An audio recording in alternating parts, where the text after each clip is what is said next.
میں تحریک انصاف کے کارکن کی بات کر رہا ہوں کہ تحریک انصاف کے ساتھ کارکن نہیں ہے. نظریہ کوئی عمران خان کے ہیں, پی ٹی آئی کے کارکن نہیں ہیں. سیٹوں پر سیٹ ایڈجسٹمنٹ کے حوالے سے بات ہوگی. رکشہ بھر کے بیٹھا ہوا ہے جہانگیر ترین. اچھا, رکشے میں بیٹھنے کے لیے سواریوں کی جگہ نہیں ہے. سمجھے میدان میں آئے کھڑے ہیں اور تحریک لبیک کے ساتھ کندھے سے کندھا جوڑ کے آنے والے دنوں میں اس ملک میں کھچڑی دیکھو کیا بنتی ہے. سعد رضوی صاحب مانگا منڈی پہنچ رہے ہیں. السلام علیکم ناظرین, میں ہوں علی طلعت چودھری اور آپ دیکھ رہے ہیں ATC 92. میرے ساتھ AK آزاد صاحب موجود ہیں جو کہ گہری گرفت رکھتے ہیں حالات حاضرہ کے اوپر. ان سے بات کرتے ہیں کہ ایک سنگل کومنٹ ہمیں چاہیے جو کل ایک بہت بڑا سہانیہ پیش آیا فرانس کے اندر اور اس کے بعد موجودہ ملکی صورتحال کے اوپر. السلام علیکم سر. جی وعلیکم السلام سر, بہت شکریہ سر. فرانس والے واقعے پہ آپ کیا کمنٹ کریں گے؟ سر صرف اتنا سا کہوں گا کہ اگر آپ نے اپنی چیزوں کو بیلنس رکھا ہوتا تو آج گوگل میں سب سے زیادہ ٹاپ ٹرینڈ پہ جو چیز چل رہی ہے وہ یہ ہے کہ پشتو ورڈ کو ٹرانسلیٹ کیا گیا انگلش میں, پنجابی میں, اردو میں, مختلف سندھی میں, ہندی میں, عربی میں. تو یہ کام نہ ہوتا. اب لوگ جاننا چاہ رہے ہیں کہ اس نے کیا کیا ورڈ بولے, کیوں؟ حالانکہ اس سے پاکستان کی تضحیک ہوئی, اس سے پاکستان کی سلامتی کو فرق پڑا. 9 مئی کے واقعے کے بعد جو ساری صورتحال ہے اس کی وجہ سے انٹرنیشنل سطح پہ ہمارے بارے میں کوئی اچھی رائے نہیں ہے. تو اس واقعے کے بعد وہ رائے مزید بگڑ گئی. اب اس سے مسئلہ یہ ہوا کہ سبز ہلالی پرچم کی جو ناموس ہے اس پر مزید ضربیں لگنا شروع ہو گئی. مزید ضربیں لگنا شروع ہو گئی ہیں. لیکن جو موجودہ صورتحال ہے شاہ محمود قریشی صاحب کی اور عمران خان کی اور پھر موجودہ PDM کی اور ہینڈلرز کی, کیا کہیں گے اس کے اوپر آپ؟ سر کل شاہ محمود قریشی صاحب عمران خان سے ایک ملاقات کے لیے آ رہے ہیں. لاہور ہو سکتا رات ہی پہنچ جائیں. جیل سے تو رہائی ہوگی, آپ کو پتا ہے. اور جو اصل خبر ہے وہ یہ ہے کہ ان کے پاس ایک عمران خان صاحب کے لیے ایک میسج ہے, ایک پیغام, خاص قسم کا ایک میسج ہے. وہ خاص قسم کا میسج یہ ہے کہ اس سے یہ اپنی تحریک انصاف کو بچا بھی سکتے ہیں, مزید بیڑا بھی غرق کر سکتے ہیں. جو بچی کچی ہے اس کا بھی بیڑا غرق ہو سکتا ہے. بالکل. اور سیدھی سی بات ہے, ان کے پاس اپنا تو کچھ نہیں, نہ اپنا پی ٹی آئی کے پاس نظریہ ہے, نہ اپنا کارکن ہے, نہ ان کے پاس کارکن تو اپنے ہیں. نظریہ کوئی عمران خان کے ہیں, پی ٹی آئی کے کارکن نہیں ہیں. اچھا, مجھے بتائیں کہ کتنے لوگ جو تحریک انصاف میں شاہ محمود قریشی کے ساتھ ہیں, اسد عمر کے ساتھ ہیں, یا فواد چودھری کے ساتھ ہیں, جہانگیر ترین کے ساتھ کتنے لوگ تھے. وہ رکشہ بھر کے بیٹھا ہوا ہے جہانگیر ترین. اچھا, رکشے میں بیٹھنے کے لیے سواریوں کی جگہ نہیں ہے, لیکن کارکن یا بیگن پہ کوئی چیز نہیں ہے. بیگن لے لینا بھائی, بیگن بھی بھر لیں گے, چھکڑا بھی بھر لیں گے, کوڑے والا جو ٹرک ہوتا ہے وہ بھی بھر لیں, لیکن یاد رکھنا پھر بھی تحریک انصاف کا کارکن ان کی طرف نہیں جائے گا. جو بات ہوتی ہے اس کو مزید بخیر دیتے ہو, توڑ پھوڑ دیتے ہو. میں نے کہا تحریک انصاف کا کارکن نہیں ہے. اچھا, تحریک انصاف کا کارکن ہے تو مجھے بتائیں عمران خان کا کارکن کو. وہ تو فالوور فرد واحد کی جو ہوتی ہے نا پاپولرٹی نہیں یار, پرستش پوجا, وہ بڑی خطرناک ہوتی ہے. اور خان صاحب اگر اپنے جیسے لوگ جماعت میں تربیت کے ذریعے سے پیدا کر کے کوئی 50-100 لوگوں کی تربیت کر کے اپنے ساتھ کھڑے کر لیتے, اور لوگ جس طرح خان سے محبت کر رہے ہیں اسی طرح سے کے لیے بھی ان 100 لوگوں پہ بھی مرنے کے لیے تیار ہو جاتے, تو آج اس ملک میں پاکستان تحریک انصاف دبنگ آواز میں کھڑی ہوتی اور ہو سکتا ہے ان کی حکومت بھی ہوتی.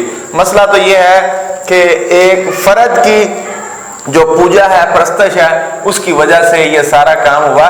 میں تحریک انصاف کے کارکن کی بات کر رہا ہوں کہ تحریک انصاف کے ساتھ کارکن نہیں ہے. تحریک انصاف کے ساتھ کارکن نہیں ہے, یہ تو 75 سالہ ہماری تاریخ کا خاصہ ہے, آج کوئی نئی بات تو نہیں ہے. اچھا سر, پھر کیا ان معاملات کو کہ آپ کو سیٹل ہوتے ہوئے نظر آ رہے ہیں؟ یہ دیکھیں, میں نے کہا تحریک انصاف کا کارکن عمران خان کے ساتھ ہے. اب فیصلہ عمران خان نے کرنا ہے کہ میں نے اس موجودہ کو بچانا یا نہیں بچانا. لیکن شاہ محمود قریشی صاحب, میں تھوڑا سا اشارہ دے دوں, جو میسج لے کے آ رہے ہیں وہ مائنس عمران خان کا ہے. کہ کل کو الیکشن میں اگر آپ کو کوئی بھی ہم آپ کو ایڈجسٹمنٹ کر کے دیتے ہیں الیکشن میں، ہو سکتا ہے تحریک انصاف یہ جیت جائے، اس کے بعد ابھی بھی چونکہ ووٹ بینک تو ہے، ووٹ بینک ہے، لیکن وہ کہتے ہیں خان صاحب بیک اینڈ پہ بیٹھ کے کھیلیں، فرنٹ پہ نہ آئیں. تو یہ ایک میسیج کل شاہ محمود قریشی صاحب لے کے آ رہے ہیں. انہوں نے شاہ صاحب نے تو یہی کہنا ہے کہ آپ نہ کریں ایسا. آپ کے کیا خیال میں عمران خان صاحب اس چیز کو ایکسیپٹ کریں گے، قبول کریں گے؟ جس انداز سے شاہ محمود قریشی صاحب لے کے آ رہے ہیں میسیج، میں بھی خان صاحب اسے ایکسیپٹ کر لیں.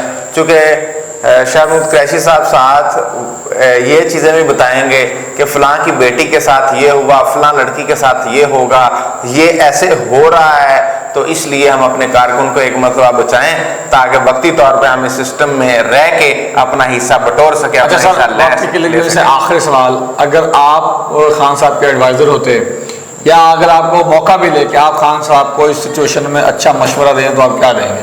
میں بات مان لیتا، چونکہ میں کبھی بھی قتل و غارت گری، انارکی اور تشدد، نان وائلنس کے میں حق میں ہوں. تو چونکہ یہ جماعتیں جو ہوتی ہیں یہ تو اسی سسٹم کا ہوتی ہیں نا، اعلی کار ہوتی ہیں، پرزہ ہوتی ہیں. تو یہ سسٹم چاہتا ہے نوجوان کا قتل عام ہو، یہ سسٹم چاہتا ہے نوجوان پر تشدد ہو، یہ سسٹم چاہتا ہے کہ نوجوان کو کہیں عقل نہ آ جائے. اگر اس نوجوان کو عقل آ گئی، اس نوجوان کو شعور مل گیا تو مجھے بتائیں کہ یہ سسٹم تو ننگا ہو جائے گا. اگر یہ سسٹم ننگا ہو گیا تو پھر یہ سسٹم کو مزید سروائیو کرنے کا موقع نہیں مل سکے گا. اگر مزید سروائیو کرنے کا موقع نہیں ملے گا تو یاد رکھنا پھر حقیقی آزادی جو خان صاحب بات تو کرتے ہیں لیکن اس کی امپلیمنٹیشن کے لیے، اس کے لیے جو لوازمات درکار ہوتے ہیں اس پر عمل نہیں کرتے یا اس پر کام نہیں کرتے. یہ اصل محرکات ہیں جس کی وجہ سے کل خان صاحب مانے گی بھی نہیں، چونکہ سسٹم یہ چاہتا ہے کہ نوجوان پر تشدد ہو اور خان صاحب بھی یہی چاہتے ہیں. جی ایک ادا صاحب بہت شکریہ. ناظرین، اگر ہم اپنا 75 سالہ تاریخ کا خاصہ دیکھیں، اس کا مطالعہ کریں تو اس کا مرکزی خیال یہ نکلے گا کہ جتنی بھی سیاسی جماعتیں بنی ہیں وہ بنی نہیں، وہ بنائی گئی تھی سسٹم کے اعلیٰ کار کے طور پر ان کو استعمال کیا گیا تھا. ایک چیز آپ چھوڑ گئے، میں آپ کی کلوزنگ کو ڈسٹرب کر رہا ہوں. وہ تو آپ ہمیشہ کرتے ہیں. اب مرکزی مسلم لیگ جماعت الدعویٰ، یہ میں بتا دوں اپنے ناظرین کو، اپنے چاہنے والوں کو، یہ جماعت الدعویٰ ہے. حافظ سعید صاحب والی جماعت الدعویٰ کی بات، بلیک لسٹ تھی اب تک. ہاں جی، اس پر پتہ نہیں کیا کچھ تھا، وہ سارا کچھ حافظ سعید صاحب سمجھے میدان میں آئے کھڑے ہیں اور تحریک لبیک کے ساتھ کندھے سے کندھا جوڑ کے آنے والے دنوں میں اس ملک میں کھچڑی دیکھو کیا بنتی ہے. سعد رضوی صاحب مانگا منڈی پہنچ رہے ہیں اور کچھ مرکزی مسلم لیگ کے لوگ سعد حسین رضوی صاحب کے ساتھ ادھر مرکز میں یعنی کہ دربار میں، وہاں پر دربار پہ ملاقاتیں بھی کریں گے اور وہاں پہ بہت سی گفت و شنید بھی ہوگی، کچھ سیٹوں پر سیٹ ایڈجسٹمنٹ کے حوالے سے بھی بات بھی ہوگی. جی ناظرین، کلوزنگ ڈسٹرب ہوئی لیکن بڑی زبردست باتیں کی. یہ ہماری 75 سالہ تاریخ کا خاصہ ہے اور ہمارا سسٹم ہے وہ کبھی بھی نہیں چاہتا کہ ہم تاریخ کو پڑھیں اور سمجھیں. جب ہمیں اس کا مرکزی خیال سمجھ میں آئے گا پھر ہی ہم اس ناسور سے جان چھڑوا سکیں گے. اگر ہم تاریخ کا مطالعہ نہیں کریں گے تو اسی طرح جوتے کھاتے رہیں گے، چھتر کھاتے رہیں گے جس طرح ہم کھا رہے ہیں، جس کا ذکر ہمارے بڑے بڑے اینکرس بھی نیشنل چینلز کے اوپر کرتے ہیں. اس کا مجھے اجازت دیجیے. بہت شکریہ. اللہ حافظ.